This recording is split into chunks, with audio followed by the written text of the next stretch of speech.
kabar para penonton alur film dimanapun kalian berada? Pada kesempatan kali ini, aku akan menceritakan kelanjutan dari alur film Kuanzi Fashi part yang ketiga. Oke, tanpa berlama-lama lagi, langsung aja kita masuk ke alur filmnya yuk. Tapi sebelum itu, intro dulu.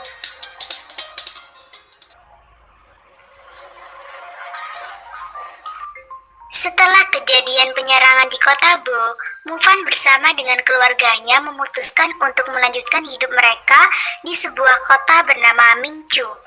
Di dalam kereta tersebut, secara tidak sengaja, mereka bertemu dengan seorang profesor dari Universitas Mingchu. Karena itu, Mufan pun menanyakan tentang undangan khusus untuk masuk ke universitas tersebut. Namun, sang profesor mengatakan bahwa persyaratan untuk mendapatkan undangan itu sangatlah sulit, disebabkan ada ribuan pelajar yang berlomba-lomba untuk mendapatkannya. Singkat cerita, Mufan bersama keluarganya telah sampai di tempat tinggal mereka. Di sana, terlihat Mufan yang sudah menjadi penyihir tingkat menengah. Tapi meski begitu, sampai sekarang, ia masih belum bisa menyempurnakan kekuatannya. Tak lama kemudian, ia mendapat telepon dari Bu Tangyu yang menyuruh Mufan untuk menemuinya di kota Shishui atau disebut juga kota air. 就这还好意思取名叫戏水镇呢？ Sesampainya Mufan di sana, ia pun bertemu dengan Bu Tangyu di sebuah warung makan, di mana Bu Tangyu kemudian menjelaskan bahwa sebenarnya ia adalah seorang anggota dari pengadilan asosiasi sihir. Dan saat itu, Bu Tangyu ingin meminta bantuan pada Mufan untuk menyelidiki seorang pembunuh bernama Zohe yang diduga berkaitan dengan kekeringan yang terjadi di kota tersebut. Dan karena misi yang akan ia jalani sangat berbahaya, Bu Tangyu akan memberikan batu kebangkitan dan juga akan mengajarkan elemen kegelapan pada Mufan. Setelah bersepakat, mereka pun mulai menjalankan misinya. Akan tetapi, saat bersembunyi, mereka mendengar sekelompok orang yang sedang membicarakan tentang roh api. Kemudian, mereka pun mengikuti kelompok tersebut. Hingga pada akhirnya, mereka melihat kelompok itu terlibat pertarungan dengan beberapa orang dari keluarga Tongfang yang juga menginginkan roh api tersebut.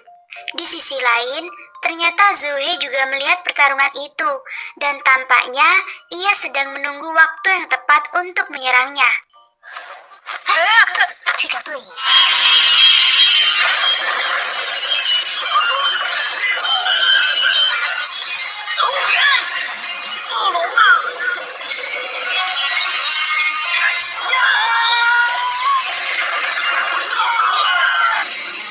Singkat cerita, setelah orang-orang keluarga Tofeng berhasil menang, Zoe pun maju dan menghabisi mereka semua dengan elemen kutukan miliknya.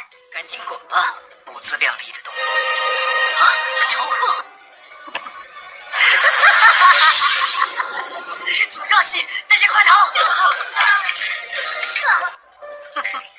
Setelah itu, Zoe lalu pergi ke tempat roh api berada. 炼化了这火种，这种火种藏得并不深，身为一个火种， 你在这里。 Karenanya, Bu Tangyu kemudian memutuskan untuk segera menangkapnya sebelum Zoe berhasil menyerap roh api tersebut. 暗语系的终极魔法。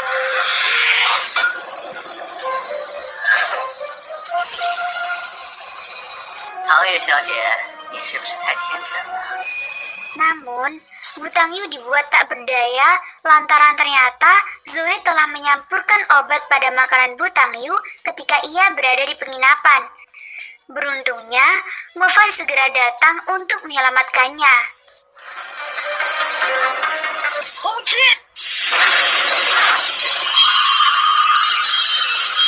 好魔法主义青年，怪不好意思了。你有双系，红顶！ Dan akhirnya, Mufanlah yang berhasil mendapatkan roh api tersebut.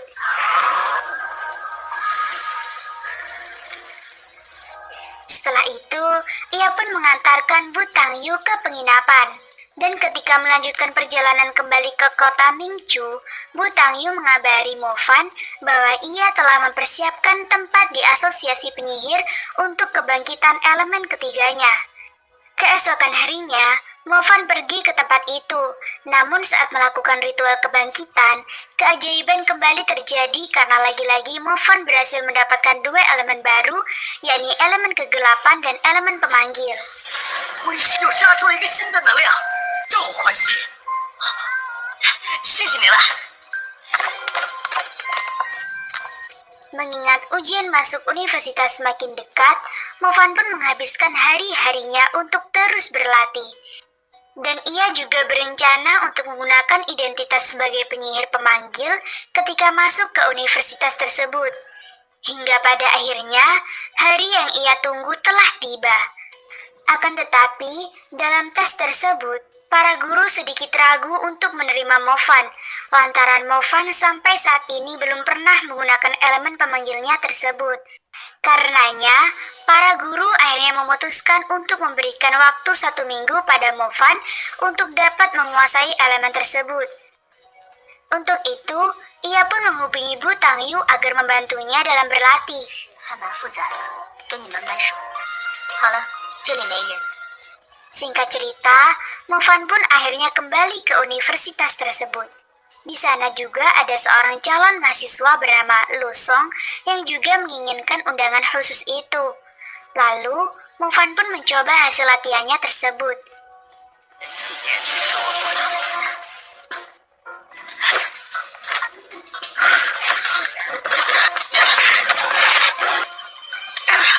怎么回事？ Setelah melalui perjuangan yang cukup lama, akhirnya Mofan berhasil mendapatkan hewan panggilannya.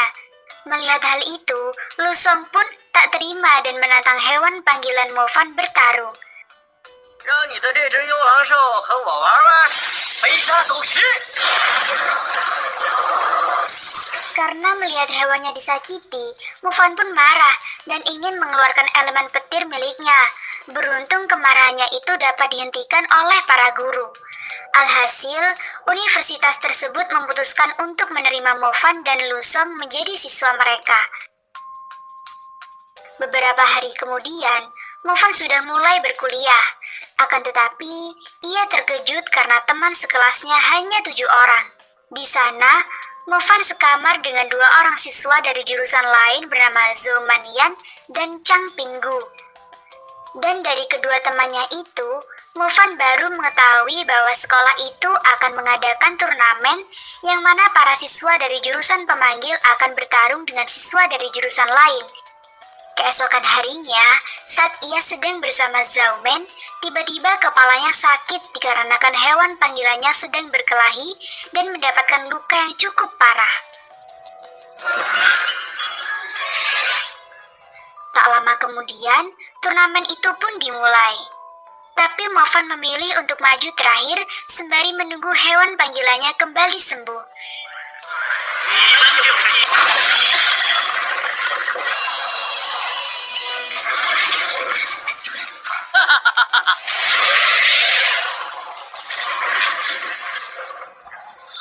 Hai.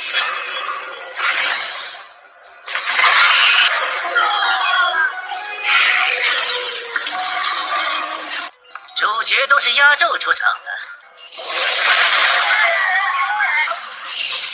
Singkat cerita, semua teman Mofan telah kalah. Karena itu, ia pun maju dan akhirnya banyak sekali siswa yang tumbang di tangannya.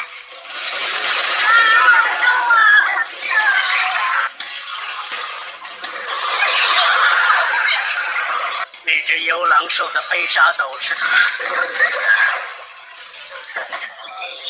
Namun teman-teman Mofan mengatakan bahwa jika mereka tidak bisa mengalahkan 100 orang siswa dari jurusan lain, maka sumber daya mereka akan diambil.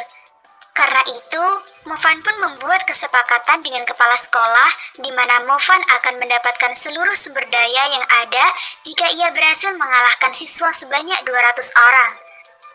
Sontak semua siswa pun marah dan maju untuk menghadapi Mofan.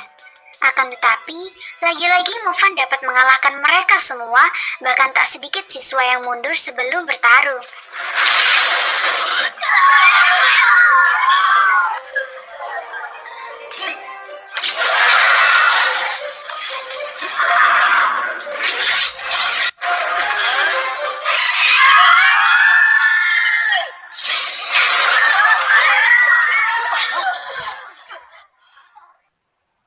Melihat hal itu, seorang kembang desa bernama Munoju pun maju untuk menghadapi Mofan.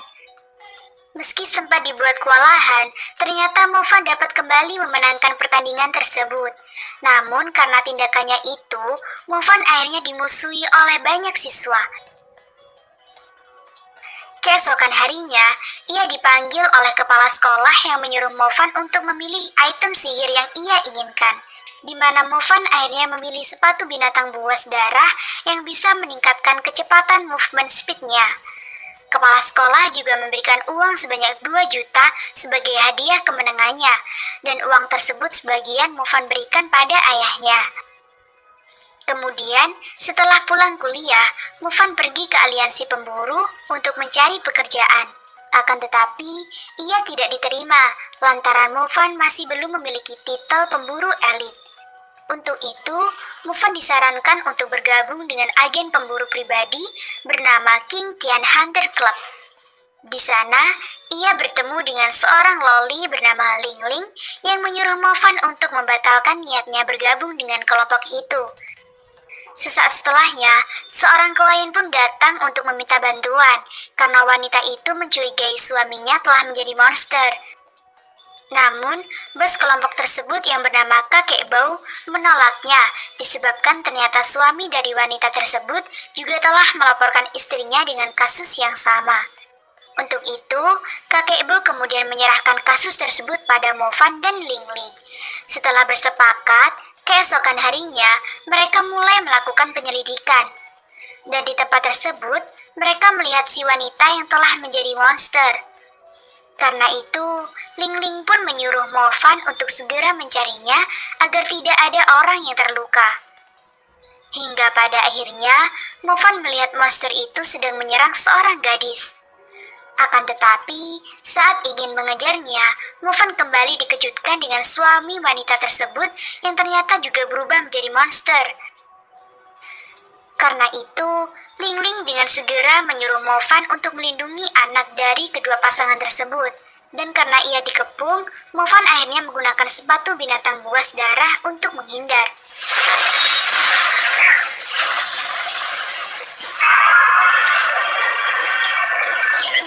Dan pada akhirnya, Mofan berhasil memberikan serangan kepada kedua monster tersebut.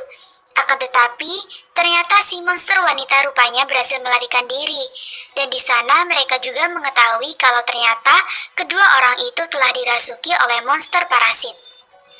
Setelah menyadari bahwa ia masih belum cukup kuat, Mofan pun memutuskan untuk segera meningkatkan kekuatannya. Tak lama kemudian, ia didatangi oleh Chang Pin yang mengabari Mofan bahwa ada seorang loli kecil yang sedang mencarinya.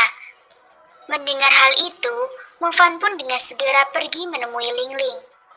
Tujuan Ling Ling pergi ke sana adalah untuk menyusun rencana penangkapan monster wanita tersebut, di mana mereka akan mengetahui keberadaan monster itu dari titik merah yang ada di dalam GPS.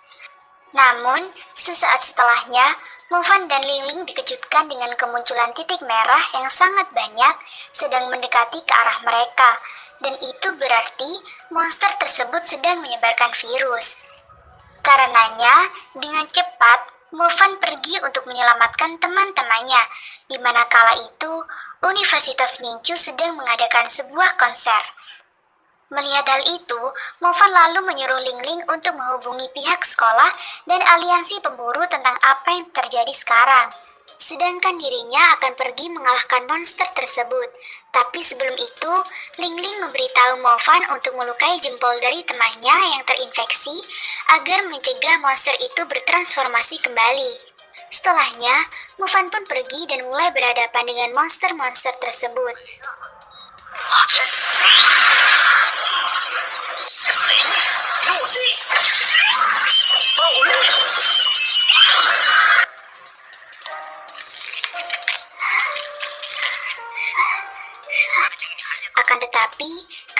jumlah monster yang semakin banyak, Movan memutuskan untuk menghindari pertarungan.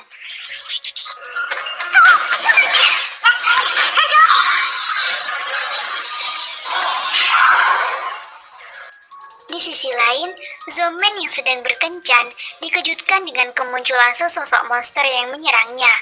Setelah mengalahkan monster tersebut, ia pun menghubungi Movan dan meminta Movan untuk pergi ke tempatnya.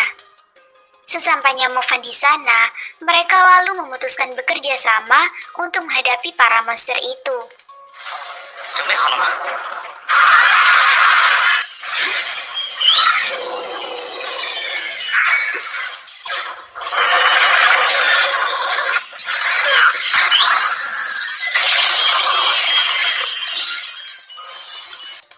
Tak lama kemudian, ternyata semua pintu keluar gedung telah ditutup, dikarenakan pihak sekolah dan aliansi pemburu khawatir jika virus tersebut menyebar ke seluruh kota.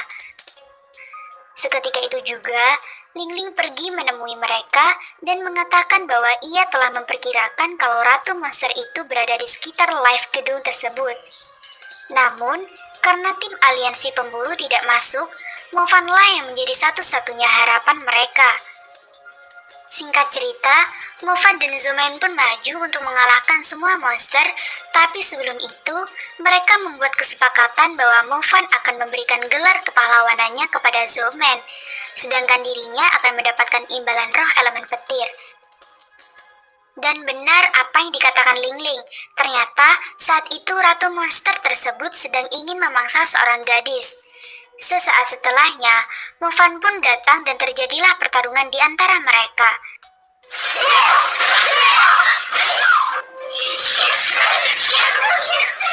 Di tengah pertarungan, Movan meminta bantuan pada gadis tersebut untuk menyatukan semua lampu agar ia lebih leluasa untuk menggunakan elemen kegelapannya.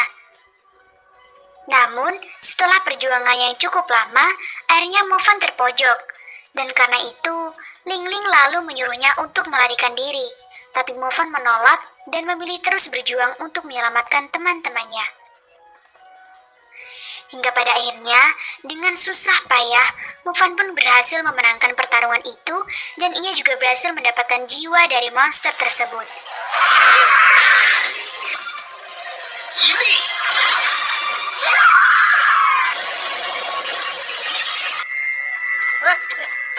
对呀，李飘某那可是战将级的生物啊！ Setelah kejadian itu, Zoman dan Movan menjadi semakin terkenal. Dan seperti apa yang telah mereka sepakati, Zoman berjanji akan membawa Movan ke pusat pelelangan. Karena itu, Movan pun memutuskan untuk menjual jiwa monster yang telah ia dapatkan di pertarungan sebelumnya. Singkat cerita, akhirnya Movan mendapat roh elemen petir dan ia juga mendapatkan 29 juta dari hasil penjualan jiwa monster tersebut. Dan uang itu digunakan Movan untuk menyewa rumah agar ia lebih tenang dalam berlatih. Tapi secara kebetulan, ternyata Munijo juga ingin menyewa rumah tersebut. Karena itu, mereka pun memutuskan untuk tinggal bersama. Namun ketika Movan bersantai, ia dibuat marah oleh dua orang pria yang mengusirnya karena tak terima kalau Movan tinggal bersama dengan Munoju.